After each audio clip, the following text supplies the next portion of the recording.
فاتحہ۔ بسم اللہ الرحمن الرحیم، الحمد للہ رب العالمین، ایاک نعبد و ایاک نستعین، غیر المغضوب علیہم۔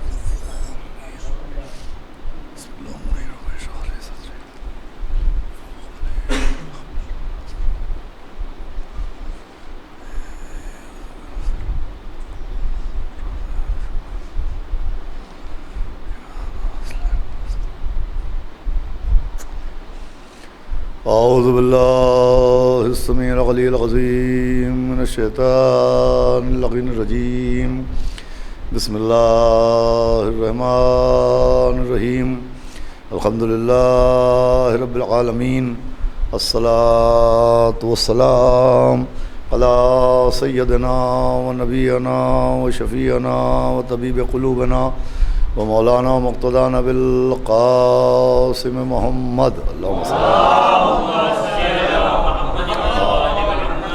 وآلہ الطیبین الطاہرین المعصومین بلعنۃ اللہ علی اعدائہم اجمعین من یومنا ھذا الی یوم الدین، اما بعد فقد قال اللہ سبحانہ تبارک و تعالی فی القرآن المجید والفرقان الحمید، بسم اللہ الرحمن الرحیم، وَلَقَدْ كَرَّمْنَا بَنِي آدَمَ وَحَمَلْنَاهُمْ فِي الْبَرِّ وَالْبَحْرِ وَرَزَقْنَاهُمْ مِنَ الطَّيِّبَاتِ وَفَضَّلْنَاهُمْ عَلَى كَثِيرٍ مِّمَّنْ خَلَقْنَا تَفْضِيلًا، يَوْمَ نَدْعُو كُلَّ أُنَاسٍ بِإِمَامِهِمْ۔ ایک صلوات بھیجو حضرت عزاداران امام جعفر صادق علیہ السلام۔ یہ خمسہ مجالس چونکہ ایک امام معصوم سے منسوب ہے، اور اسی کے تحت اس کا عنوان جو منتخب کیا گیا ہے وہ آپ کے ذہنوں میں محفوظ ہے کہ امامت عقیدت ہے یا ضرورت۔ چنانچہ اسی عنوان کے تحت کچھ دیر گفتگو کرنے کے لیے میں نے آپ کے سامنے قرآن مجید کے سورہ بنی اسرائیل کی 2 آیتوں کی تلاوت کرنے کا شرف حاصل کیا ہے۔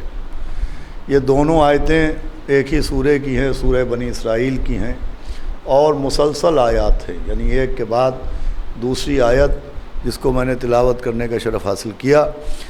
اس میں ایک آیت میں اللہ نے اول تمام انسانوں کو ان کی اہمیت اور اللہ نے جو انسانوں کو نعمتیں دی ہیں ان کا ذکر کیا۔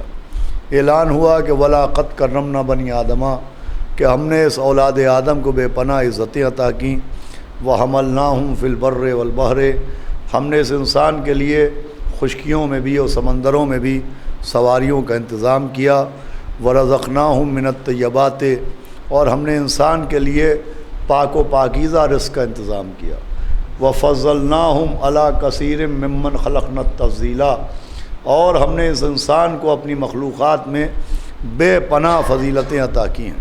دیکھیں اس آیت میں اللہ نے انسان کو جو عزتیں ملی ہیں، جو اللہ کی جانب سے نعمتیں ملی ہیں، جو اللہ کی جانب سے سہولتیں ملی ہیں، ان کا ذکر کیا، اور جیسے ہی یہ آیت تمام ہوئی ویسے ہی اعلان ہوا کہ ہر انسان کو اللہ قیامت میں اس کے امام کے ساتھ بلایا جائے گا۔ دیکھیں ان دونوں آیتوں کا ربط اور ربط آیات کا مقصد سمجھنا چاہیے۔ پہلے ایک آیت کے ذریعے خود انسان کے ذہن کو جھنجھوڑا گیا، اسے خود اس کی شخصیت کی جانب متوجہ کیا گیا، اور پیغام دیا گیا کہ پہلے اپنے آپ کو سمجھو کہ ہم نے تم کو کتنا افضل والا اور کتنا برتر و بالا خلق کیا، ہم نے تمہیں اشرف مخلوقات بنایا، ہم نے تمہیں اتنا عزت دار بنایا، ہم نے تمہیں اتنا با اختیار بنایا۔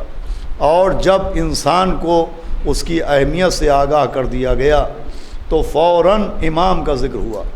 مقصد یہ ہے کہ اول انسان اپنی ذات کی معرفت حاصل کرے، اور جب یہ سمجھ لے کہ اللہ نے اسے کتنا با اختیار اور کتنا عزت دار بنایا ہے، تو پھر یہ بھی یاد رکھے کہ یہی عزت دار انسان، یہی با اختیار انسان، یہی اشرف مخلوقات انسان، یہی افضل و اعلیٰ انسان، یہی برتر و بالا انسان ایک نہ ایک دن قیامت کے میدان میں بلایا جائے گا۔ اور جب اس انسان کو قیامت کے میدان میں بلایا جائے گا تو تو زمین و جائیداد کے ساتھ نہیں بلایا جائے گا، مال و منان کے ساتھ نہیں بلایا جائے گا، باغ و باغات کے ساتھ نہیں بلایا جائے گا۔ قرآن اعلان کر رہا ہے کہ ہر انسان قیامت کے دن اپنے امام کے ساتھ بلایا جائے گا، اور ہمارے یہاں روز محشر ہر انسان اپنے امام کے ساتھ بلایا جائے گا۔ یہ اس لیے بلایا جائے گا کہ جس کا جیسا امام ہوگا قیامت میں اس کا ویسے ہی انجام ہوگا۔ صلوات بھیجے محمد وآل محمد۔ دیکھیں یہ بات اس بات کی بھی دلیل ہے کہ امام کا تعلق صرف عقیدت سے نہیں ہے، امام کا تعلق ضرورت سے ہے، کہ قیامت میں بھی امام کی ضرورت پڑے گی، کہ جس کا جیسا امام ہوگا اس کا ویسا انجام ہوگا۔ اب انسان کو اسی دنیا میں فیصلہ کرنا چاہیے اور اس دنیا میں تلاشنا چاہیے کہ وہ امام جن کو اللہ نے ہدایت کا ذمہ دیا ہے، وہ امام جنہیں اللہ نے منتخب کیا ہے، وہ امام جن کو اللہ نے ہدایت کے لیے اس دنیا میں بھیجا ہے، وہ کون ہیں؟ اس لیے کہ انہی سے وابستگی انسان کو قیامت کے دن کامیاب و کامران قرار دے گی۔ مسئلہ امامت عزیزوں صرف عقیدت سے تعلق نہیں رکھتا ہے، ضرورت سے تعلق رکھتا ہے کہ ہم معرفت امام حاصل کریں۔ اب دیکھیں کیسے معرفت امام حاصل کریں، تو قرآن نے بڑا آسان انتظام کیا کہ امام کیسا ہونا چاہیے، وہ امام کی کیا شان ہونا چاہیے۔ اس کے لیے پہلے انسان کا ذکر کیا کہ انسان پہلے اپنی کتاب حیات کا مطالعہ کرے، انسان پہلے اپنی ذات کے آئینے میں جھانکے، وہ سوچے کہ جب اللہ نے ہدایت لینے والے انسان کو ایسا بنایا ہے تو ہدایت دینے والے امام کو کیسا بنایا ہے۔ صلوات بھیجے محمد وآل محمد۔ بھائی انسان کا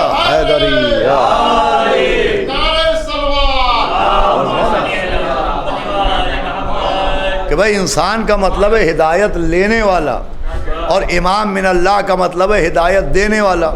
تو جب ہدایت لینے والے کو اللہ نے اتنا با اختیار بنایا، جب اتنا بلند و بالا بنایا، تو پھر جس کو ہدایت دینے کے لیے منتخب کیا ہے اسے کتنا بلند و بالا بنایا ہوگا۔ اب انسان اپنی کتاب زندگی کا مطالعہ کرے، اپنی صلاحیتوں پر نظر ڈالے تو اللہ نے انسان کو کتنی عزت دی ہے۔ دیکھیے اللہ نے انسان کو اتنی عزت دی ہے کہ انسان کی عزت کی خاطر اللہ نے انسان کو خلق کرنے سے پہلے، یہ بات بہت غور سنیے گا، انسان کو خلق کرنے سے پہلے، انسان کو دنیا میں بھیجنے سے پہلے، انسان کو وجود انسانی عطا کرنے سے پہلے ہر اس چیز کا انتظام کر دیا جو ضرورت حیات انسانی ہے۔ بھئی اللہ نے انسان کو دنیا میں بھیجنے سے پہلے جتنی بھی انسان کی زندگی کی ضرورتیں ہیں ان سب کو اللہ نے پہلے خلق کر دیا۔ بھئی پانی حیات انسانی کی ضرورت ہے، اللہ نے پانی کو انسان کو خلق کرنے سے پہلے خلق کیا۔ ہوا حیات انسانی کی ضرورت ہے، اللہ نے آکسیجن کو، ہوا کو انسان کو خلق کرنے سے پہلے خلق کر دیا۔ سورج و چاند حیات انسانی کی ضرورت ہیں، اللہ نے انسان کو خلق کرنے سے پہلے سورج و چاند کو خلق کر دیا۔ غذا حیات انسانی کی ضرورت ہے، اللہ نے انسان کو خلق کرنے سے پہلے غذا کو خلق کر دیا۔ آپ تاریخ خلاقیت پڑھیے، تاریخ تخلیق پڑھیے تو اللہ نے انسان کو بعد میں خلق کیا ہے۔ چاند و سورج پہلے خلق ہوئے، دریا و سمندر پہلے خلق ہوئے ہیں، سبزہ و پہاڑ پہلے خلق ہوئے ہیں۔ صلوات بھیجنے آ جائیں محمد والے۔ بھائی اللہ نے ان کو دنیا کو پہلے بنایا ہے، چاند سورج ہو، سبزہ ہو، ہوا ہو، غذا ہو، یہ سب پہلے اللہ نے خلق کر دیے۔ جناب آدم کو بعد میں بنایا۔ آدم کو بنانے سے پہلے یہ کائنات میں جتنی بھی انسان کی زندگی کی ضرورتیں ہیں، نیسیسٹیز آف لائف ہیں، اللہ نے ان کو پہلے خلق کر دیا۔ اس لیے پہلے خلق کر دیا کہ انسان کے دنیا میں آنے سے پہلے انسان کی ضرورتوں کو خلق کیا، کہ ایسا نہ ہو کہ انسان آئے اور اس کی جو زندگی کی ضرورتیں ان کو نہ پائے۔ بھائی دسترخوان پہلے بچھایا ہے اور مہمان کو بعد میں بھیجا ہے۔ صلوات بھیجے محمد والے محمد۔ اور جو فرمان ہے آپ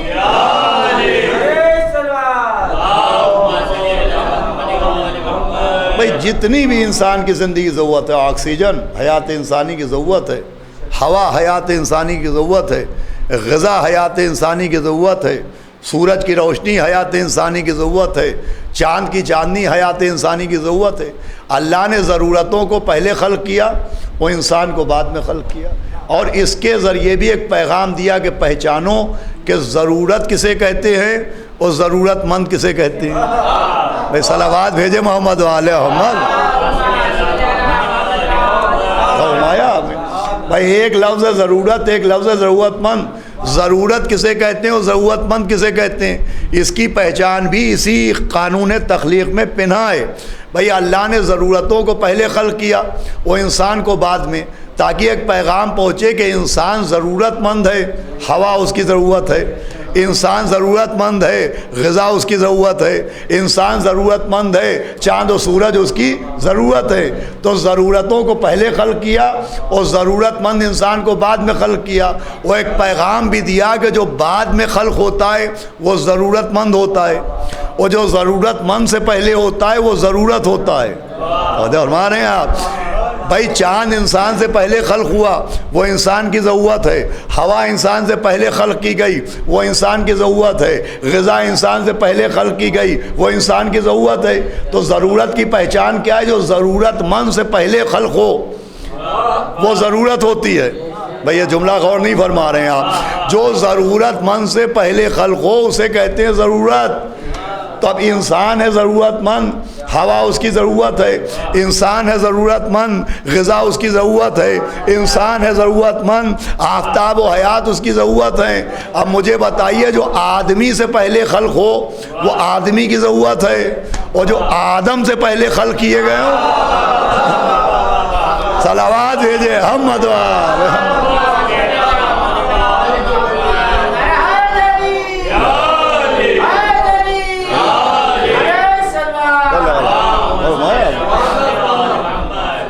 اولو ما خلق اللہ نوری، کہ اللہ نے سب سے پہلے ہمارا نور خلق کیا. انا والی من نور واحد. بھئی آل محمد علیہ السلام کا نور اول ہونا اس بات کی دلیل ہے کہ جس طرح سے آدمی ضرورت مند ہے، غذا و ہوا اس کی ضرورت ہے، تو جو آدمی سے پہلے ہے وہ آدمی کی ضرورت ہے، اور جو آدم سے پہلے ہیں وہ آدم کی ضرورت ہے. صلوات بھیجے محمد والے محمد.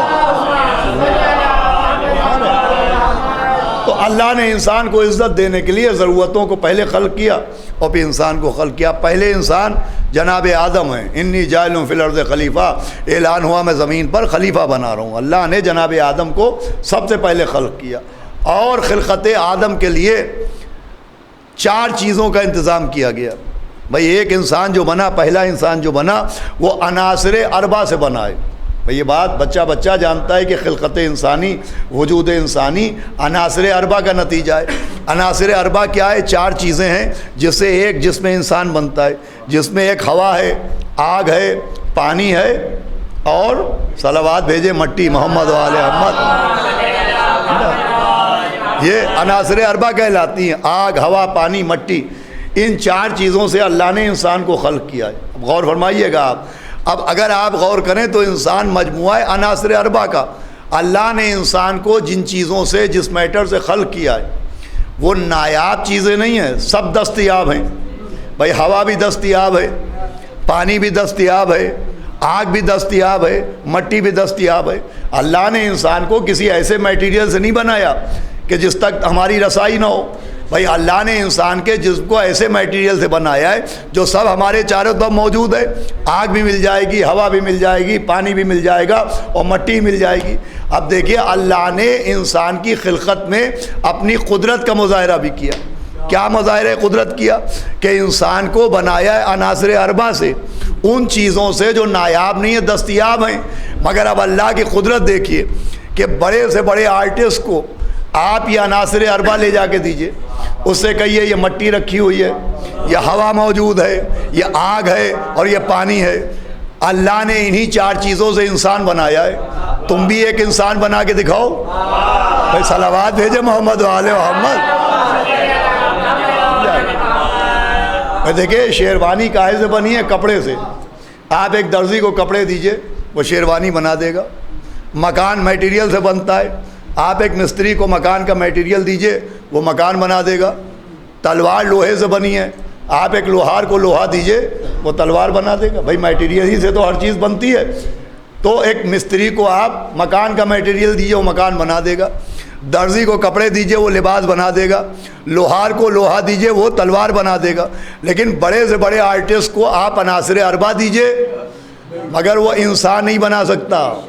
اللہ نے اس میں بھی ایک پیغام دیا ہے کہ تم جب اپنا جیسا انسان نہیں بنا سکتے،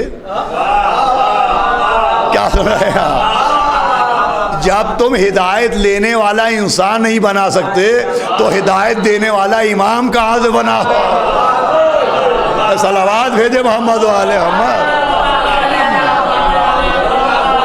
اور مارے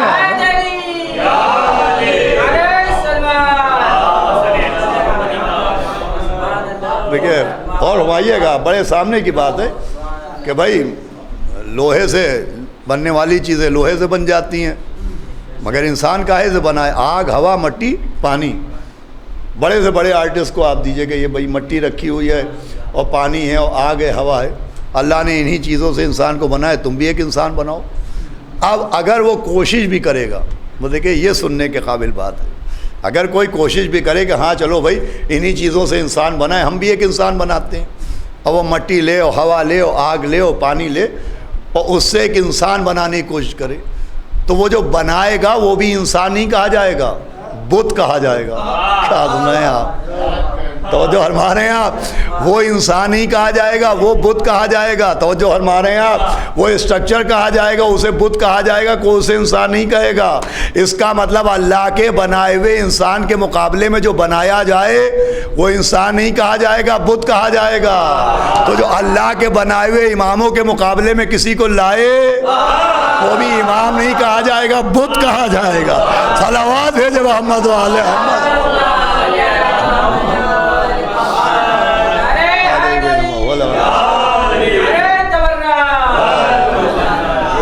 دیکھیں یہ بات آپ نے بہت آرام سے سن لی، لیکن اس بات میں بڑی گہرائی ہے جو میں نے ابھی عرض کی۔ اس جملے میں بڑی گہرائی ہے۔ میں نے جو کہا انسان کے مقابلے میں اگر کچھ بنایا جائے تو وہ مورتی کہلائے گی، وہ پتلا کہلائے گا، اسے انسان نہیں کہا جا سکتا۔ تو جو انسان کے مقابلے بنایا جائے وہ بت ہے، تو جو امام کے مقابلے بنایا جائے وہ بھی بت ہے۔ آپ دلیل مانگیے تو دلیل ہے دعائے صنمی قریش۔ تو ہمارے یہاں بھائی دعائے صنمی قریش کا ترجمہ پڑھیے تو مولا علی نے آغاز ہی یہیں سے کیا ہے کہ اللہ قریش کے دونوں بتوں پر لعنت کر۔ صلوات بھیجے محمد و آل محمد۔ ایک صلوات پڑھے محمد و آل محمد۔ تو اذان گرامی بہرحال انسان بنائے عناصر اربعہ سے، اور پھر انسان کی تخلیق اللہ نے قرآن میں بیان کی کہ یہ عناصر اربعہ سے جو بنا، تو پھر اس کا وجود کیسے سامنے آیا اور یہ نہیں سے ہاں کیسے بن گیا۔ بھائی عام طور پر جسے عناصر اربعہ کہتے ہیں اس کی تفصیل قرآن میں موجود ہے۔ قرآن اعلان کر رہا ہے بسم اللہ الرحمن الرحیم انا خلقناکم من تراب، کہ ہم نے تمہیں تراب سے، مٹی سے خلق کیا، ثم من نطفۃ، پھر ہم نے تمہیں نطفہ بنایا، ثم من علقۃ، پھر ہم نے جمع ہوا خون بنایا، ثم من مضغۃ، اور پھر تمہیں گوشت کا لوتھڑا بنایا۔ صلوات بھیجے محمد و آل محمد۔ توجہ فرمائیے گا بھائی، قرآن بھی انسان کی جو وجود کی پروسیسنگ ہے اس کا ذکر کر رہا ہے، اور اس میں 4 منزلیں ہیں۔ کیا منزلیں؟ انا خلقناکم من تراب، بہت غور سنیے گا کہ ہم نے تمہیں مٹی سے بنایا، ثم من نطفۃ، پھر تمہیں نطفہ بنا دیا، ثم من علقۃ، پھر تمہیں جمع ہوا خون بنا دیا، ثم من مضغۃ، کہ پھر تمہیں گوشت کا لوتھڑا بنا دیا۔ دیکھیے قرآن کیا ہے، اللہ اکبر، اللہ کا کلام ہے۔ ذرا غور کیجئے کیا کیا گوشے ہیں کہ بھئی انسان کے وجود کے لیے 4 منزلیں ہیں۔ انسان پہلے کیا تھا؟ مٹی، پھر نطفہ بنا، پھر جمع ہوا خون بنا، پھر گوشت کا لوتھڑا بنا، یعنی ایک انسان 4 منزلوں سے گزرا۔ اب اسے کیا کیجئے کہ ان 4 میں 3 ہیں نجس،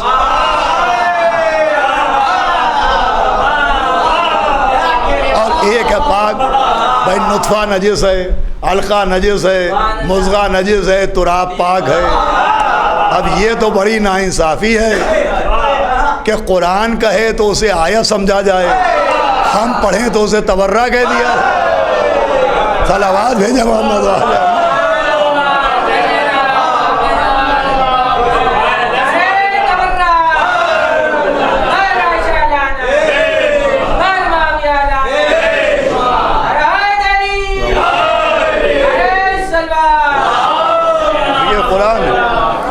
اِنَّا خَلَقْنَاكُم مِّن تُرَابٍ ثُمَّ مِن نُطْفَةٍ ثُمَّ مِن عَلَقَةٍ ثُمَّ مِن مُضْغَةٍ۔ جب دیکھیے پہلی منزل کیا ہے؟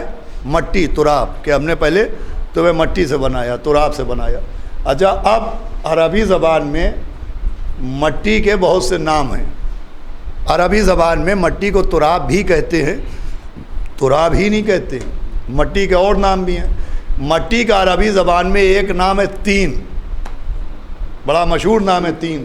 سینکڑوں مرتبہ آپ نے خطبہ سے، علماء سے یہ حدیث سنی ہوگی کہ نبی نے فرمایا کہ کنتو نبیًا آدمہ بین الماء والتین۔ صلوات بھیجے محمد والے۔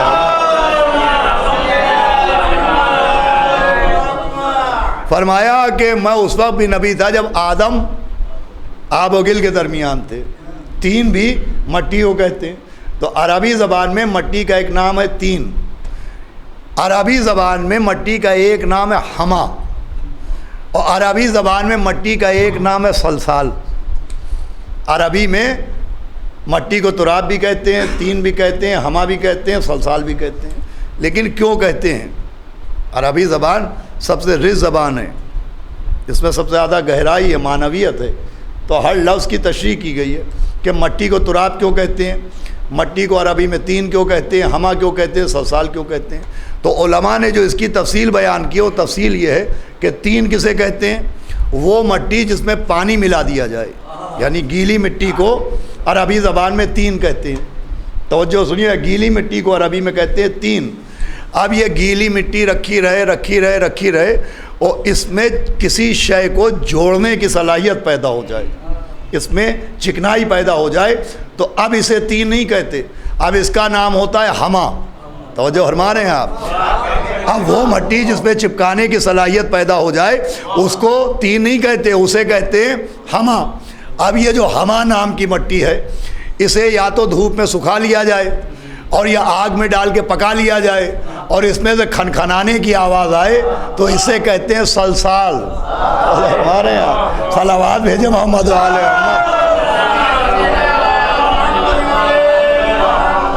توجہ فرمائیے، اس مٹی کا نام ہے سلسال۔ یہ مٹی کی کیفیتیں ہیں، جیسے جیسے کیفیت بدلتی ہے مٹی کا نام بدلتا ہے۔ تو وہ مٹی جس میں پانی کی ملاوٹ ہو اسے تین کہتے ہیں، جس میں چکنائی بھی شامل ہو جائے اسے حما کہتے ہیں، جس میں آگ و دھوپ کی ملاوٹ ہو اسے سلسال کہتے ہیں، لیکن جس میں کوئی ملاوٹ نہ ہو اسے تراب کہتے ہیں۔ یا علی بھائی، خالص مٹی کو تراب کہتے ہیں، پیور مٹی کو تراب کہتے ہیں، جس میں کسی شے کی ملاوٹ نہ ہو اسے تراب کہتے ہیں۔ اب سمجھ میں آیا، ہمارے مولا علی کا لقب ابو تین نہیں ہے، ابو حما بھی نہیں ہے، ابو سلسال بھی نہیں ہے، ہمارے مولا کا لقب ہے ابو تراب۔ بھائی لقب بتا رہا، یہ اس کے باپ ہیں، یہ اس کے باپ ہے جس کے خون میں ملاوٹ نہیں۔ صلوات بھیجے ہم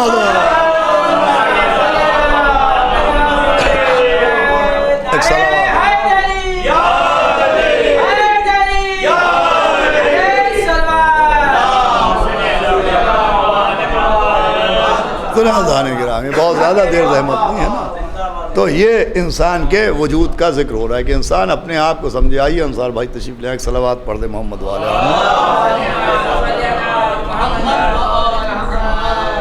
اب انسان کو اللہ نے ان چار چیزوں سے بنایا، اور سب سے پہلے انسان حضرت آدم ہے، یہیں سے آدمیت کا آغاز ہوا، یہیں سے بشریت کا آغاز ہوا، یہیں سے انسانیت کا آغاز ہوا۔ اور پھر اللہ نے جناب آدم کو چونکہ خلیفہ ہی بنایا تھا اور ان کی جبین میں نور اہل بیت بھی تھا، لہذا انہیں اللہ نے مسجود ملائکہ بنایا۔ بہت غور سنیے، مسجود ملائکہ، مسجود، جیسے جس کی عبادت کی جائے اسے معبود کہتے ہیں، جس کی مدح کی جائے اسے ممدوح کہتے ہیں، جسے قتل کر دیا جائے اسے مقتول کہتے ہیں، ویسے ہی جسے سجدہ کیا جائے اسے مسجود کہتے ہیں۔ صلوات بھیجے محمد علیہ محمد۔ کہ بہت خاص بات میں عرض کر رہا ہوں، مسجود کسے کہتے ہیں؟ جو لائق سجدہ ہو، جیسے اللہ معبود ہے ویسے اللہ ہی مسجود ہے۔ عبادت بھی اللہ کے علاوہ کسی کی نہیں ہو سکتی اور سجدہ بھی اللہ کے علاوہ کسی کو نہیں ہو سکتا۔ تو جناب آدم کو مگر اللہ نے مسجود ملائکہ بنایا، مسجود بنایا۔ جسے سجدہ کیا جائے، بہت غور سنیے، جسے سجدہ کیا جائے اسے کہتے ہیں مسجود، جو سجدہ کرے اسے کہتے ہیں ساجد، اور جہاں سجدہ کیا جائے اسے کہتے ہیں مسجد۔ اے صلوات بھیجے محمد والے۔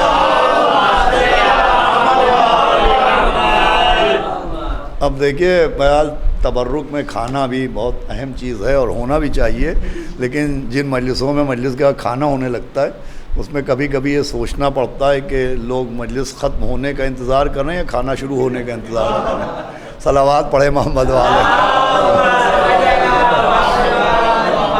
حالانکہ یہاں تو خالص مجلسی مجمع بیٹھا ہوا ہے۔ صلوات پڑھے محمد والے۔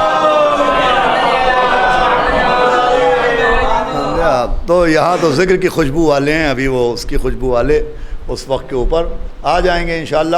تو بہرحال میں کیا عرض کر رہا تھا کہ جسے سجدہ کیا جائے اسے کہتے ہیں مسجود، اور جو سجدہ کرے اسے کہتے ہیں ساجد، اور جہاں سجدہ کیا جائے اسے کہتے ہیں مسجد۔ دیکھیے عام طور پر لوگ کیا سمجھتے ہیں مسجد کیا ہے؟ لوگ سمجھتے ہیں مسجد اسے کہتے ہیں جو ایک عمارت ہو، مسجد اسے کہتے ہیں جس میں گنبد ہو، مسجد اسے کہتے ہیں جس میں مینار ہو۔ لوگ مسجد سے ان کے دماغ میں ایک عمارت کا تصور آتا ہے، ایک ایسی عمارت جس میں در بنے ہوتے ہیں، ایسی عمارت جس میں مصلے بچھے ہوتے ہیں، جس میں گنبد ہوتا ہے، جس میں مینار ہوتے ہیں۔ حالانکہ مسجد عمارت کی وجہ سے مسجد نہیں ہوتی، مسجد سجدے کی وجہ سے مسجد ہوتی ہے۔ سمجھے آپ؟ بھائی قرآن میں ہے کہ یہ ساری زمین مسجد ہے، مسجد ہے سجدے کی وجہ سے۔ اسی لیے خود جسم انسانی میں بھی مساجد سبع ہیں۔ صلوات پڑھے محمد علیہ محمد۔ بہت غور سنیے گا اس بات کو، خود جسم انسانی میں بھی کچھ اعضاء، کچھ پارٹ آف باڈی ایسے ہیں کہ جنہیں مساجد سبع کہتے ہیں۔ مساجد سبع کا مطلب 7 ایسی چیزیں جو سجدے کے لیے ضروری ہوتی ہیں، جس میں ایک ہے ماتھا، دونوں ہتھیلیاں، دونوں گھٹنے اور دونوں پاؤں کے انگوٹھے۔ یہ کتنے ہوئے؟ یہ ہوئے 7۔ اسے کہا جاتا ہے مساجد سبع، اور اس کی بڑی امپارٹنٹ ہے، اس کی بڑی امپارٹنس ہے، اس کی بہت اہمیت ہے۔ اتنی اہمیت ہے کہ ہمارے 5ویں امام محمد باقر کا زمانہ تھا، اور عبد الملک ابن مروان، اللہ اس کے عذاب میں اضافہ کرے، وہ تخت حکومت پر تھا، اور ایک چور کو گرفتار کر کے لایا گیا، اور چور کی شرعی سزا یہ ہے کہ چور کے ہاتھ کاٹ دیے جائیں۔ تو اب عبد الملک ابن مروان کے دربار میں جب اس کی چوری ثابت ہو گئی اور یہ ہوا کہ اس کے ہاتھ کاٹے جائیں، تو اب مسئلہ یہ ہوا کہ ہاتھ کہاں سے کاٹے جائیں۔ لیکن ہاتھ کا اطلاق، ہاتھ کے لفظ کا اطلاق تو یہ شانے سے لے کے اور یہ انگلیوں کی پوروں تک ہوتا ہے کہ ہاتھ کہاں سے کاٹے جائیں۔ تو کسی نے کہا بھائی کلائی سے ہاتھ کاٹے جائیں، کسی نے کہا کوہنی سے ہاتھ کاٹے جائیں۔ اب مسئلہ تھا کہ کاٹے کہاں سے جائیں، اس لیے کہ نبی کی خالی اتنی حدیث ہے کہ چور کے ہاتھ کاٹنا چاہیے۔ تو اب جب مسئلہ ہاتھ کا آیا اور کچھ فیصلہ نہ ہو پایا کہ ہاتھ کہاں سے کاٹے جائیں، تو پھر مجبوراً کہا گیا انہی کو بلاؤ جو آل رسول ہیں، جو مشکل کجا کے وارث ہیں۔ تو 5ویں امام علیہ السلام کو بلایا گیا، ان سے کہا گیا کہ حضرت اس کے ہاتھ کہاں سے کاٹنا چاہیے، کوہنی سے کاٹے جائیں یا کلائی سے کاٹے جائیں؟ تو آپ نے فرمایا نہ کوہنی سے ہاتھ کٹے گا نہ کلائی سے ہاتھ کٹے گا، صرف اور صرف انگلیاں کٹیں گی، اس لیے کہ ہتھیلیاں مقام سجدہ ہیں۔ توجہ فرما رہے ہیں آپ؟ اللہ چور کو سزا دیتا ہے، سجدے سے محروم نہیں کرتا ہے۔ صلوات بھیجے محمد علیہ محمد۔ اور مائیے گا جو بات کر رہا ہے کہ بھائی اس کی ہتھیلیاں اگر نہیں رہیں گی تو پھر سجدہ ناقص ہو جائے گا۔ سجدے کے لیے 7 چیزوں کا زمین سے مس ہونا ضروری ہے، جس میں ایک ہے ماتھا، اور دونوں ہتھیلیاں اور دونوں گھٹنے اور دونوں پاؤں کے انگوٹھے۔ جب یہ مس ہوتے ہیں تو سجدہ ہوتا ہے۔ تو جو فرما رہے ہیں آپ، تو مسجد کہتے ہیں اس جگہ کو جہاں سجدہ کیا جائے۔ مسجد کے لیے عمارت کی شرط نہیں ہے، مسجد کے لیے سجدے کی شرط ہے، اور سجدے کے لیے 7 اعضائے بدن کی شرط ہے۔ جب تک ایک انسان کے جسم کے 7 حصے زمین سے مس نہ ہو سجدہ نہیں ہوگا، اور سجدہ نہیں ہوگا تو زمین مسجد نہیں ہوگی۔ کیا سنا یار، ارے انسان اپنے کو پہچاننے کی کوشش کرے تو معرفت امام بھی پیدا ہو جائے گی۔ سمجھایا گیا جب ایک انسان کے سجدے کے بغیر زمین مسجد نہیں ہوتی تو امام کے آئے بغیر کعبہ قبلہ کہاں سے ہو جائے؟ صلوات بھیجے محمد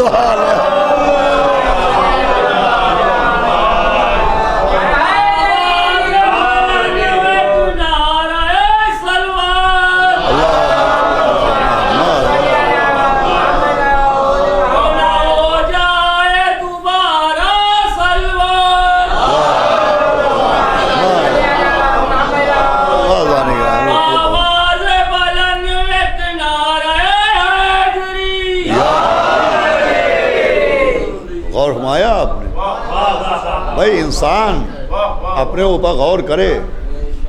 اللہ نے اسی لیے انسان کا ذکر کیا کہ پہلے اپنے آپ کو سمجھو تم ہدایت لینے والے ہو۔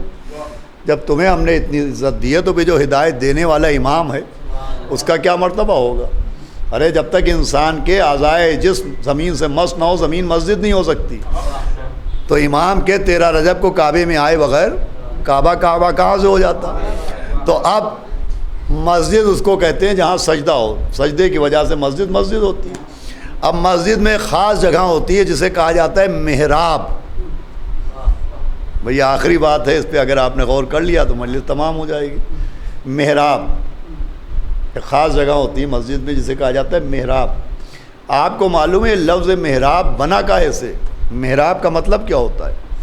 محراب بنا ہے لفظ حرب سے، اور حرب کہتے ہیں جنگ کو۔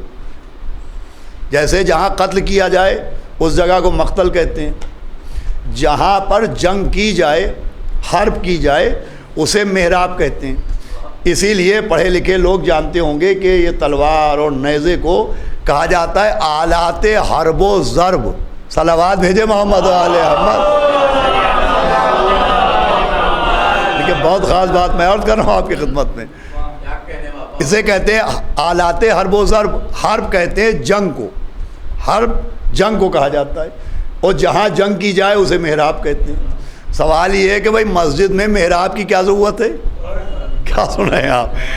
بھائی محراب کی کیا ضرورت ہے؟ محراب تو اس جگہ کہتے ہیں جہاں جنگ کی جائے حرب کی جائے، اور محراب میں نماز پڑھانے والے جنہیں پیش نماز کہتے ہیں، جنہیں امام نماز کہتے ہیں، امام جماعت کہتے ہیں، وہ کھڑے ہوتے ہیں۔ تو اس جگہ کو محراب کیوں کہا جاتا ہے؟ کہ اس لیے کہا جاتا ہے کہ یہاں جو نماز پڑھانے والے امام جماعت ہوتے ہیں انہیں شیطانی خیالات سے جنگ کرنا پڑتی ہے۔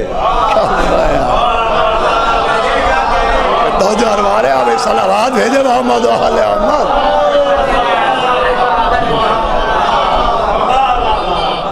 دیکھیں سمجھنے کی کوشش کیجیے گا اس کو۔ بھائی جو نماز پڑھانے کے لیے کھڑے ہو، پہلا اٹیک شیطان کا انہی کے اوپر ہوتا ہے۔ بھائی نماز پڑھانے والوں پہلا اٹیک ہوتا ہے، زبردست اٹیک ہوتا ہے۔ تاریخ بتا رہی ایسا اٹیک ہوتا ہے کہ ایک شخص نے نماز فجر 2 کے بجائے 4 پڑھائی، اور شراب پی کے پڑھائی، اور پھر کہا اور پڑھاؤں۔ ارے پڑھانے والے پہ حیرت نہیں ہے، وہ تو پی رکھے تھا۔ پڑھنے والوں پہ حیرت، انہوں نے کیا کھا لیا تھا؟ صلوات بھیجو محمد علیہ محمد۔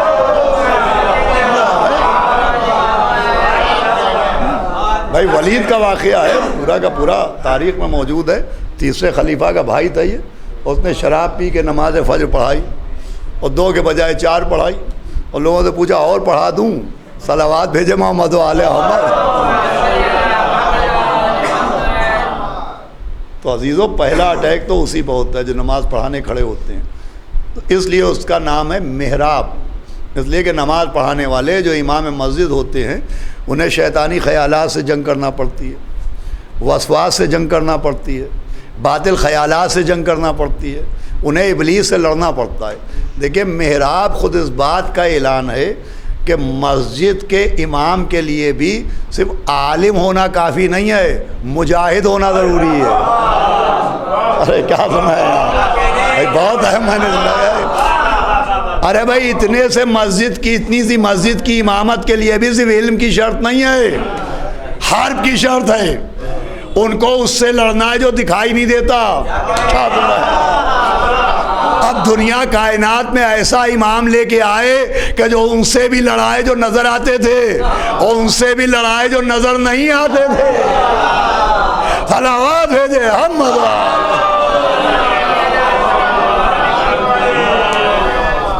بھائی سمجھایا جا رہا ہے، سمجھو مسجد کی امامتی سے سمجھو امام کیسا ہونا چاہیے۔ امام ایسا ہونا چاہیے کہ جو اس سے بھی لڑے جو نظر نہیں آتا۔ اب جو ہم اپنے مولا علی کے دامن سے لپٹے ہوئے ہیں تو کائنات میں واحد امام ہمارا مولا ہے کہ جو خیبر و خندق میں ان سے بھی لڑا جو نظر آ رہے تھے، اور بیر العلم میں ان سے بھی لڑا جو نظر نہیں آ رہے تھے۔ صلوات بھیجے محمد علیہ محمد۔ بھائی تاریخ کی مشہور جنگ ہے جنگ بیر العلم۔ وہ کیا جنگ ہے کہ پیغمبر اسلام سفر سے لوٹ رہے تھے، اور گرمی کا زمانہ تھا، عرب میں یوں بھی بڑی گرمی ہوتی ہے، تو ایک ایسا مقام آیا کہ جہاں پر پیاس بام عروج پر تھی، شدت کی پیاس محسوس ہو رہی تھی، اور دور دور کہیں کوئی پانی کی سبیل نہیں تھی، نہ کنواں تھا، نہ نہر، نہ دریا، نہ سمندر۔ تو پیغمبر اسلام نے اصحاب سے پوچھا کہ بھائی تم لوگ اگر اس علاقے کا کوئی رہنے والا ہے تو یہ بتاؤ یہاں کہیں پانی ملے گا، اس لیے کہ اب بہت سے لوگ ایسے ہیں کہ اگر تھوڑی دیر اور پانی نہ ملا تو ہلاک ہو جائیں گے، کہیں کوئی پانی کا کنواں کوئی سبیل ہے؟ تو ایک صحابی نے کہا ہاں نبی اللہ، وہ جو آگے تھوڑی دور پر جنگل ہے اس کے اندر ایک کنواں ہے، اور اس کنویں میں بہت سرد ترین پانی ہے، ایسا ٹھنڈا پانی کسی کنویں کا نہیں ہوتا، اور شیریں بھی ایسا میٹھا پانی کسی کنویں کا نہیں ہوتا، وہاں پہ ایک کنواں ہے۔ تو کہا اچھا جب کنواں ہے تو جاؤ پانی لاؤ۔ تو کہا یا نبی اللہ مسئلہ یہ کہ وہاں جانے کو چلا تو جاتا ہے لیکن کوئی واپس نہیں آتا۔ کہا کیوں؟ کہا اس کنویں کے اوپر جناتوں کا قبضہ ہے، اور وہ جنات بھی معمولی جنات نہیں ہیں، وہ جنات ہیں جنہوں نے جناب سلیمان جیسے نبی تک کی اطاعت قبول نہیں کی تھی، اور وہ اپنے کو آل ابلیس کہتے ہیں۔ بھائی ان کے بھی شجرے ہوتے ہیں۔ صلوات بھیجے محمد والے محمد۔ بھائی صلوات پڑھے محمد والے۔ وہ بھی ایک مخلوق ہے، ان کی بھی اولادیں ہوتی ہیں، ان کے بھی باپ دادے ہوتے ہیں، ان کے بھی شجرے ہوتے ہیں۔ تو صحابی نے کہا کہ بھئی وہ آل ابلیس ہیں، وہ ابلیس کی اولاد کہتے ہیں اپنے کو، اور وہاں پر جو جاتا ہے وہ اسے مار ڈالتے ہیں، وہ کوئی پانی نہیں پی پاتا، وہ انسانوں کو پانی نہیں پینے دیتے، وہ ہیں اولاد ابلیس۔ اب یہ جملہ چاہے یہاں سمجھے جائے گھر جا کے، اس کا مطلب پانی سے دوسروں کو محروم کرنا اولاد ابلیس کی عادت ہے۔ اب پہچانا نہر فرات پہ کون لوگ قبضہ کیے ہوئے تھے؟ صلوات بھیجے محمد۔ وہ یزیدیوں کا پہرا نہیں تھا۔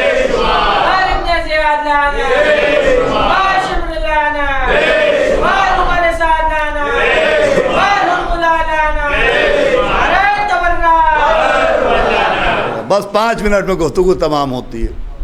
تو کہا گیا بھئی وہ اولاد ابلیس ہیں اور ان سے کوئی جیت ویت نہیں پاتا۔ بھئی جناب سلیمان کی اطاعت اللہ نے ان کو حکومت دی تھی، اور جناتوں پر اور دیووں پر اور ہر مخلوق کے اوپر ان کی حکومت تھی، مگر وہ ایسے تھے جنات کہ جو ان کی بھی اطاعت سے گریزاں تھے اور ان کے بھی مطیع و فرما بردار نہیں تھے۔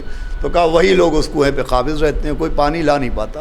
تو نبی نے کہا بھائی پیاسے مرنے سے بہتر ہے کوشش کرو، جاؤ۔ اب جو جا رہا ہے کوئی واپس آ ہی نہیں رہا ہے، جو جا رہا ہے واپس آ ہی نہیں آ رہا ہے، اس لیے کہ جیسے ہی پہنچتے ہیں ہوا میں اڑتی ہوئی کھوپڑیاں، آگ کے شعلے، عجیب عجیب چہرے، عجیب عجیب صورتیں، عجیب عجیب آوازیں، ہولناک۔ تو بہت سے لوگ تو ہارٹ فیل سے مرے جا رہے تھے۔ صلوات بھیجے محمد والے۔ ہارٹ اٹیک ہوا جاتا۔ اب جب مسلمان گئے اور واپس نہیں آئے، تب پھر نبی نے ایک مرتبہ آواز دی یا علی مدد، مولا علی کو آواز دی۔ جناب امیر المومنین سامنے آئے اور کہا ساقی کوثر اب تم جاؤ۔ بھائی اس لفظ سے آپ نے لطف نہیں اٹھایا۔ ساقی کوثر اب پانی کے لیے تم جاؤ۔ تو مولا علی نے ایک ڈول لی جسے بالٹی کہتے ہیں، اور رسی لی، اور آپ چلے۔ جیسے ہی پہنچے وہاں وہی منظر، اڑتی ہوئی کھوپڑیاں، کبھی قہقہے کی آوازیں، کبھی رونے کی آوازیں، کبھی چیخنے کی آوازیں، کبھی چلانے کی آوازیں، کبھی دھوئیں کا بادل ہے اور کبھی آگ کا بادل ہے.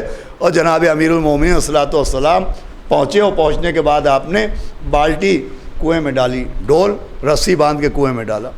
تو جیسے ہی پہلی بار ڈول ڈالا جناتوں نے اس ڈول کو کاٹ دیا، دوسرا ڈول ڈالا پھر کاٹ دیا، تیسری مرتبہ آپ نے پانی کا ظرف، پانی کا برتن رسی میں باندھ کے اندر ڈالا پھر کاٹ دیا. جناب امیر کو غیظ آیا، کہا اچھا تم میرے ڈول کی رسی کاٹ رہے ہو، مجھے علی نہ کہنا اگر زندگی کی رسیاں نہ کاٹ دوں. صلوات بھیجے محمد و آل محمد. وہ یہ کہہ کہ مولا علی نے ذوالفقار کو بے نیام کیا، وہ اللہ اکبر کہہ کے آپ کنویں میں کودے، اور اس کے بعد آگ کے شعلے اور خون کا دریا اور چیخ و پکار کی صدائیں اور واہ ویلا کی آوازیں آ رہی تھیں. اور پھر مولا علی نے کہا اللہ اکبر. مولا علی نے صدائے تکبیر بلند کی، اور صدائے تکبیر بلند کرنے کے بعد مسکراتے ہوئے تلوار سے خون پوچھتے ہوئے پیغمبر اسلام کی خدمت میں پہنچے. کہا یا نبی اللہ مبارک ہو. وہ 48,000 جنات تھے، 24,000 واصل جہنم ہو گئے، اور 24,000 آپ کے پاس کلمہ پڑھنے کے لیے آ رہے ہیں. صلوات بھیجے محمد و آل محمد.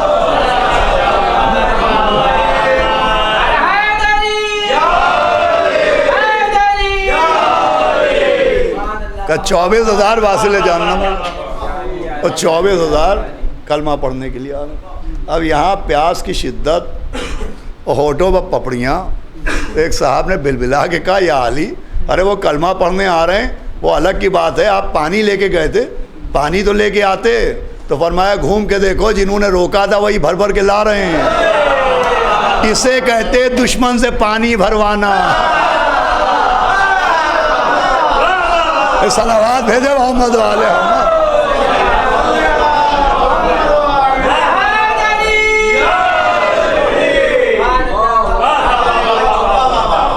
میں دیکھیں بہت سے محاورے ایسے ہیں کہ اگر واقعات اہل بیت و فضائل اہل بیت نہ ہوں تو ثابت نہ ہونے. امام ایسا ہونا چاہیے. امام صرف عقیدت سے تعلق نہیں رکھتا ہے، امام ضرورت سے تعلق.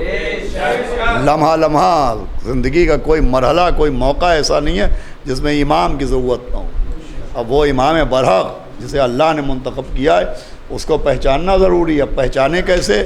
بس 2 منٹ اس کے بعد مصائب ہیں. تو امام جعفر صادق علیہ الصلوۃ والسلام شہادت کی مناسبت سے مجلسیں ہو رہی ہیں، ایک واقعہ سن لیجئے وہ ختم ہو جائے. میں نے عرض کیا تھا جو لوگ شروع میں تھے کہ اللہ نے سورہ بنی اسرائیل کی ایک آیت میں انسان کا ذکر کیا ہے، اور دوسری آیت میں اعلان کیا ہے کہ یوم ندعو کل اناس بامامہم، کہ ہر انسان کو اس کے امام کے ساتھ بلایا جائے گا. تو یہ جو انسان کا ذکر کیا اس لیے کہ پہلے تم اپنے کو سمجھو کہ جب تم ہدایت لینے والے انسان، تمہیں اللہ نے اتنا عزت دار بنایا ہے تو پھر ہدایت دینے والے امام کو کیسا بنایا ہوگا. اگر انسان خود اپنی کتاب ذات کو پڑھے، اپنے آئینہ صفات پر نظر ڈالے تو اسے ذرا سی معرفت ہو سکتی ہے. اس کی سب سے بڑی دلیل یہ کہ چھٹے امام جعفر صادق علیہ السلام کہ ایک صحابی تھے جن کا نام تھا جناب ہشام، اور جناب ہشام مناظرے کرتے تھے، دائیں بائیں کوئی بیٹھا ہوا ہے، کوئی امامت کا منکر ہے، کہیں چوراہے کے اوپر لوگ جمع ہیں اور موضوع امامت پر گفتگو ہوتی تھی، اور جناب ہشام پہنچ جاتے تھے اور کہیں نہ کہیں سے موضوع امامت پر گفتگو کرتے تو مناظرہ کرتے تھے. انہوں نے ایک مناظرہ کیا تھا ایک منکر امامت سے جو بڑا مشہور ہوا تھا. تو ایک دن وہ چھٹے امام کی خدمت میں آئے، انہوں نے سلام کیا، امام نے جواب دیا، اور پھر کہا ہشام ذرا وہ مناظرہ سناؤ جو تم نے فلاں دن فلاں شخص سے کیا تھا، وہ بیان کرو، وہ دلیلیں بیان کرو، تم نے کیا دلیلیں بیان کی تھی، کیا دلیلیں پیش کی تھی. تو جناب ہشام نے کہا حضرت آپ کے سامنے میں بیان کروں؟ کہا ہم حکم دے رہے ہیں، بیان تو کرو، بتاؤ تو تم نے کیا دلیلیں دی تھی. تو جناب ہشام نے کہا حضرت ہوا یہ تھا کہ ایک شخص مسجد میں بیٹھا تھا اور وہ امامت کا انکار کر رہا تھا کہ نہیں نبوت کے بعد اب کچھ نہیں ہے، صرف قرآن ہے اور قرآن ہی امام ہے، وہ امام کی ضرورت نہیں ہے اور دنیا میں کوئی امام نہیں ہے، کسی کو اللہ نے امام نہیں بنایا ہے. کہ میں بھی جا کے بیٹھ گیا اور پھر میں نے تھوڑی دیر بعد کہا کہ حضور میں کچھ سوال کرنا چاہتا ہوں، اجازت ہے؟ تو اس نے کہا ہاں پوچھو، کیا پوچھنا چاہتے ہو؟ تو کہا میں نے پوچھا حضور یہ بتائیے آپ کے چہرے پہ آنکھیں ہیں؟ تو اس نے کہا بھئی یہ کیسا سوال ہے؟ کہ سوال تو سوال ہے، کہاں بتائیے آنکھیں ہیں؟ تو کہا ہاں ہیں آنکھیں۔ کہا آپ کے کان بھی ہیں؟ کہ بھئی یہ کیسے سوال کر رہے ہو؟ کہ بھئی سوال سن لیجئے پھر آپ کی سمجھ میں آئے گا کہ کیسے سوال کر رہا ہوں۔ کہا بھئی کان بھی ہیں؟ کہا آپ کے دہن کے مکان میں زبان بھی ہے؟ کہا زبان بھی ہے۔ کہا آپ کے سینے کے پنجرے میں دل بھی ہے؟ کہا دل بھی ہے۔ کہا آپ کے پاس دماغ بھی ہے؟ کہا دماغ بھی ہے۔ کہ یہ بتائیے آنکھوں سے آپ کیا کام لیتے ہیں؟ کہ بھئی آنکھوں سے دیکھنے کا کام لیتا ہوں۔ کہ کانوں سے کیا کام لیتے ہیں؟ کہ اس نے کہا میں کانوں سے سننے کا کام لیتا ہوں۔ جناب ہشام نے کہا میں نے پوچھا زبان سے کیا کام لیتے ہیں؟ کہ بھئی زبان سے بولنے کا کام لیتا ہوں۔ کہ اچھا یہ بتائیے دل سے کیا کام لیتے ہیں؟ کہ بھئی دل کا کام تو سب سے اہم ہے۔ جو آنکھیں دیکھتی ہیں اس کی تصدیق دل کرتا ہے، جو کان سنتے ہیں ان کی تصدیق دل کرتا ہے، جو زبان کہتی ہے اس کی تصدیق دل کرتا ہے۔ دل تو سب سے اہم ہے۔ تو کہا اچھا یہ بتائیے دل سب سے اہم ہے تو دل کی حیثیت کیا ہے جسم میں؟ تو اس نے پلٹ کے کہا کہ دل تو امام جسم ہے۔ تمام ہے۔ کہا اس نے کہا دل تو امام جسم ہے۔ تو میں نے کہا سوال اب شروع ہو رہا ہے، جس اللہ نے اتنے سے جسم کو بغیر امام نہ بنایا ہو وہ بغیر پوری کائنات کو بغیر امام کے چھوڑ دے گا؟ صلوات بھیجے محمد۔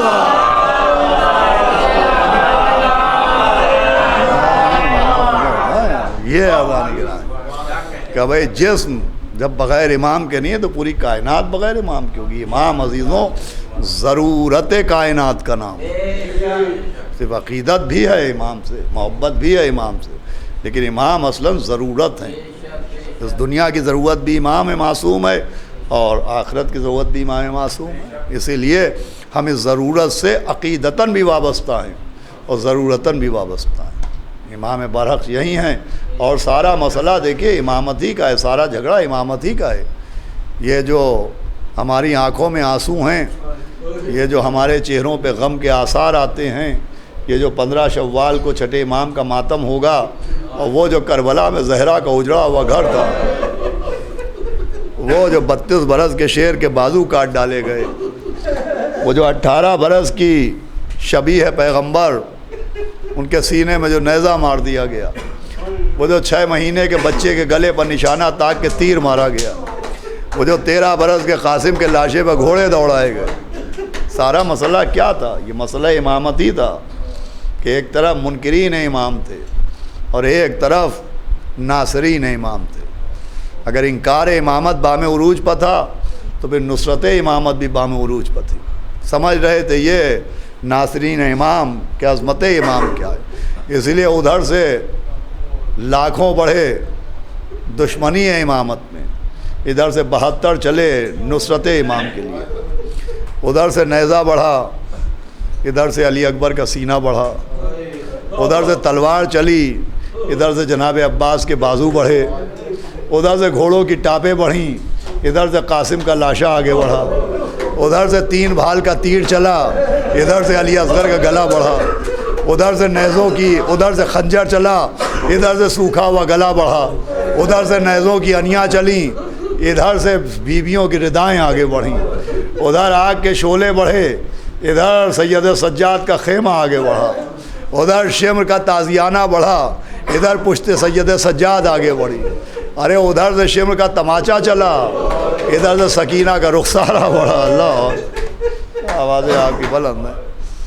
یہ خمسہ یوں تو چھٹے امام علیہ السلام کی شہادت سے منسوب ہے اور ان کی شہادت بھی بیان ہوگی، لیکن دیکھیے ہائے مولا حسین کی مظلومی، امام حسین کیسے مظلوم ہیں کہ شہادت کسی امام کی ہو، غم کسی امام کا ہو، لیکن کوئی مجلس مولا حسین کے مصائب کے بغیر تمام نہیں ہوتی۔ کوئی مجلس ایسی نہیں ہے جو امام حسین السلام کے غم، بھائی چھٹے امام کی شہادت 15 شوال کا روز ہوگا، تابوت کی شبیہیں بھی برآمد ہوں گی، مجلسیں بھی ہوں گی، ہائے جعفر صادق علیہ السلام کہہ کے ماتم بھی ہوگا، لیکن مجلس تمام ہوگی ہائے حسین پر، بغیر مولا حسین کے ماتم کو، اس لیے کہ ایسا مظلوم کائنات کی آنکھوں نے نہیں دیکھا ہے۔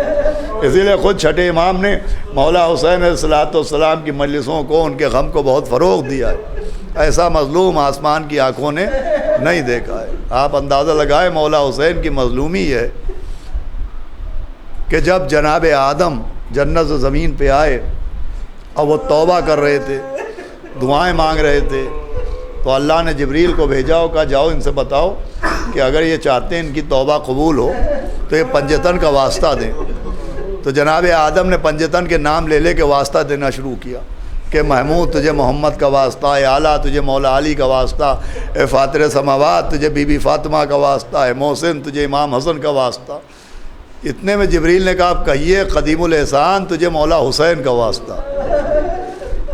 تو علامہ مجلسی نے لکھا ہے کہ جیسے ہی جناب آدم نے مولا حسین کے نام نامی کو اپنی زبان پر جاری کرنا چاہا ویسے ہی آپ کی زبان لڑکھڑانے لگی اور منہ سے الفاظ تو نکلے نہیں، آنکھوں سے آنسو جاری ہو گئے۔ تو ایک مرتبہ جناب آدم نے جبریل سے کہا جبریل یہ کیا معاملہ ہے؟ یہ جو 4 نام تھے تو بڑی تعظیم و احترام و آسانی کے ساتھ زبان پر جاری ہو گئے، یہ کیسا نام ہے کہ جب بھی میں نام لینا چاہتا ہوں میری آنکھوں میں آنسو آ جاتے ہیں، میرے دل پہ عجیب کیفیت غم طاری ہو جاتی ہے، میرا عجیب حال ہونے لگتا ہے۔ جبریل نے کہا پالنے والے کیا کیا جائے؟ کہیں نے بتاؤ یہ اس کا نام ہے جو کربلا میں 3 دن کا بھوکا پیاسا مار ڈالا جائے گا۔ بتاؤ یہ اس کا نام ہے جس کے باپ نے اپنے قاتل کو پانی پلایا مگر اس کے ننھے سے بچے کو نشانہ تاک کے تیر مارا جائے گا۔ بتاؤ یہ اس کا نام ہے جس کے لیے ہم عید کے دن جنت سے کپڑے بھیجیں گے لیکن کربلا میں اس کا کرتا لوٹ لیا جائے گا، اس کی کمر کا پٹکا کھول لیا جائے گا۔ اللہ دیکھ رہا ہے مجلس تمام ہو رہی ہے۔ مولا حسین کی مظلومی یہ چھٹے امام کی مجلس ہے لیکن ذکر مولا حسین کا ہو رہا ہے، اس لیے ہو رہا ہے کہ خود ائمہ معصومین پہ جو مصیبتیں پڑتی تھیں وہ بھی امام حسین کو یاد کر کے روتے تھے۔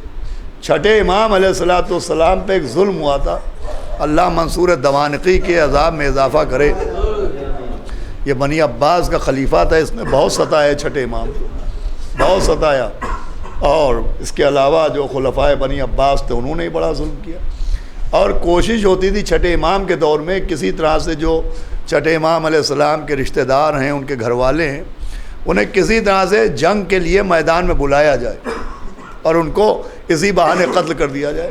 تو بڑی عجیب عجیب حرکتیں ہوتی تھیں۔ دیکھیے بھائی معصوم تو معصوم ہے، وہ تو اللہ کا نمائندہ ہوتا ہے، اس کے صبر و تحمل کا تو ہم آپ اندازہ نہیں لگا سکتے، لیکن جو دیگر افراد تھے وہ سب کے سب امام تو تھے نہیں، تو ایک برداشت کی حد ہوتی ہے۔ تو منصور دوانقی نے ایک چال یہ چلی کہ مدینے میں مسجد نبوی کے دروازے پر اور دیوار پر پنجتن کی شان میں کچھ گستاخانہ جملے لکھوا دیے، کچھ جملے اہل بیت کی شان کے خلاف تھے، وہ مسجد کے دروازے پہ لکھوا دیے۔ اب ظاہر سی بات ہے کہ جب یہ جملے لکھے گئے تو جو دیگر رشتہ دار تھے چھٹے امام کے، ان کے چچا تھے اور کچھ چچا زاد بھائی تھے، وہ سب عالم غیظ میں آ گئے، انہوں نے کہا ہم برداشت نہ کریں گے۔ تو چھٹے امام نے انہیں روکا کہ دیکھو یہ چال ہے، یہ چاہ رہے ہیں کہ تم لوگوں کو نکالا جائے اور اسی بہانے قتل کر دیا جائے، اسی بہانے مار ڈالا جائے، سمجھو ان کی چال کو کامیاب نہ ہونے دو۔ لیکن وہ کہاں برداشت کرنے والے، ظاہر سی بات ہے کہ وہ امام تو تھے نہیں، امام کے خاص رشتہ داروں میں تھے، ان میں سے بہت سے تلواریں نکالی اور جنگ کے لیے نکل گئے، تو ان کو بھی قتل کیا گیا۔ اور پھر یہ ہوا کہ یہ سب چھٹے امام کے اشارے پر ہوا ہے، باقاعدہ پلاننگ کے تحت یہ سارا معاملہ ان کی طرف موڑ دیا گیا کہ جو ان کے رشتہ دار نکلے تھے تو خود چھٹے امام ہی کے کہنے پہ نکلے تھے، اور ان کے گھر میں اسلحے ہوں گے اور ان کے گھر میں جنگ کی تیاری ہوگی، اور یہ خلافت کے خلاف گھر میں بیٹھے ہوئے پلاننگ کر رہے ہیں، لہٰذا ان کے گھر کی تلاشی لی جائے گی۔ اور بڑا ظلم ہوا، بس 1 منٹ مجلس تمام۔ اس کے بعد رات میں امام کے گھر پہ چھاپا مارا گیا، لکھا ہے گھر میں آگ لگا دی گئی، اللہ اکبر، گھر میں آگ لگا دی گئی۔ اور اس کے بعد جب دشمن گھر میں داخل ہونا چاہتا تھا تو آپ صاحب مظلومی دیکھیے جو روایت میں ہے وہ کہ چھٹے امام اپنے بیت الشرف کے دروازے پہ آئے، وہ آنے کے بعد کہا کہ اندر نہ آنا، تمہیں جو چاہیے وہ ہم لا کے دے دیں گے، اللہ اکبر۔ اس کے بعد امام گھر کے اندر جاتے تھے، کبھی سیدانیوں کے زیور لاتے تھے، کبھی بیویوں کی چادریں لاتے تھے، اور آپ کی آنکھوں سے آنسو بہ رہے تھے۔ کسی نے پوچھا کہ حضرت اتنا رونے کا سبب کیا ہے؟ کہا مجھے اپنے جد مظلوم کی مظلومی یاد آ رہی ہے، ارے شام غریبہ کا منظر یاد آ رہا ہوگا کہ آج میں اپنے ہاتھ سے ظالموں کو چادریں دے رہا ہوں، کم سے کم گھر کے اندر آنے سے تو روک رہا ہوں، مگر ہائے شام غریبہ جہاں بیوی آئے ایک خیمے سے دوسرے خیمے میں، دوسرے خیمے سے تیسرے خیمے میں، کئی بچیوں کے تماچے مارے جا رہے تھے، کئی سروں سے چادریں چلی جا رہی۔ اللہم